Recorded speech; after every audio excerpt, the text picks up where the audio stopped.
Tonight, a WGN exclusive, a man without a party. We're going one-on-one with Illinois Republican Congressman Adam Kinzinger, whose stance against former President Trump has left him alienated from the GOP. And as Ben Bradley reports, while Kinzinger may be unpopular in some circles, he is undeterred in his mission. Left hand here, right hand up. In 2011, he was a darling of the Republican Party, a newly elected, fresh-faced military vet just back from Iraq, whose star was on the rise. This is far beyond me. This is bigger than me, and this is about the future of our country. A decade later, to too many Republicans, the darling was now a demon, a congressman who committed the cardinal sin of the new GOP, speaking evil of the party's prophet, Donald J. Trump. Has there ever been a moment in this process where you're like, holy crap, what did I do? Every day. Every day. We met Congressman Kinzinger at the Morris, Illinois airport. For this National Guard pilot, aviation is an anchor and an escape. He's needed both lately. To many Republicans, he is the face of treachery for turning on Trump. I became the guy because there's nobody else. A lot of people might be surprised to learn you actually voted for Trump. Yeah. The second time. Yeah. Why? So I'm the only person in America that didn't vote for him in 16, that did in 20. I mean, the truth is, for me, it was a cowardice move. So I didn't vote for him in 16, and really for 4 years, I paid the price for that. Every time I did an event, I went anywhere, people remembered that I didn't vote for him. And so when 2020 came around, I was looking at it and I go, I don't want to deal with this again. He's not going to win Illinois. And so I voted for him. It's a regret. If I could go back in time, certainly I wouldn't do that. Kinzinger has now been branded a rhino, a Republican in name only. But the reality is he actually voted with Trump more than 90% of the time. Proof to him, his party cared more about a person than policy. The truth is, this party is Invasion of the Body Snatchers. It's not the party that I ever joined. It's around a person, and it's kind of creepy, to be honest with you. This is an embarrassment to our country. We were getting ready to win this election. Frankly, we did win this election. Kinzinger says his final breaking point came on election night 2020 when President Trump pushed for an early end to the vote count while he was ahead. But I certainly didn't think I'd be alone.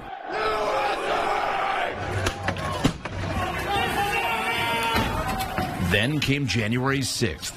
They took the shields, they took the sticks. There was no turning back. We want Trump! We want Trump! He accepted a spot on the committee investigating the attack and President Trump's efforts to stay in power. Maybe there wasn't going to be a tidal wave of people to come over, but I certainly didn't think I'd be alone, because we talk about democracy, we talk about the Constitution, particularly the Republican Party loves to talk about the Constitution, and yet we're openly violating it now? While Democrats have praised the independence of Kinzinger and the few other Republicans who stood up to Trump's lies, in some cases they've also been working to undermine them. In Michigan, Illinois, and elsewhere, they've spent millions promoting Trump-backed candidates in Republican primaries on the theory they'd be easier for Democrats to beat in the general election. When Governor Pritzker spends tens of millions of his own money to promote a truther, an election denier, and that guy wins. And that guy could become governor of Illinois. When you look at what happened in Pennsylvania, you look about Peter Meyer, where they're spending money, literally donor money, to promote these candidates that don't believe in democracy, and then yet come and tell me that where have all the good Republicans gone? That does get a little frustrating, I'll tell you. It was Illinois Democrats who drew the map that cut Kinzinger out of his own district. The final wave in a political tsunami that is washing Adam Kinzinger out of Congress. So I think Trump himself will be less and less of a force every day.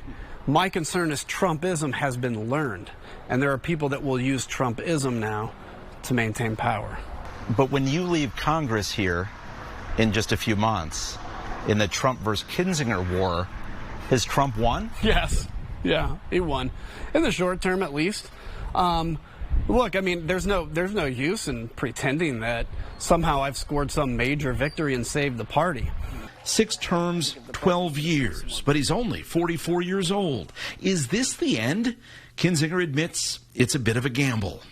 It seems to me like the bet you've placed is either the pendulum is going to swing back and you're going to be president of the United States one day, or we're going to be sitting at this airport having fun flying planes. You know, if people wake up, there may be an opportunity to come back. If they don't, I know I've done what I can do.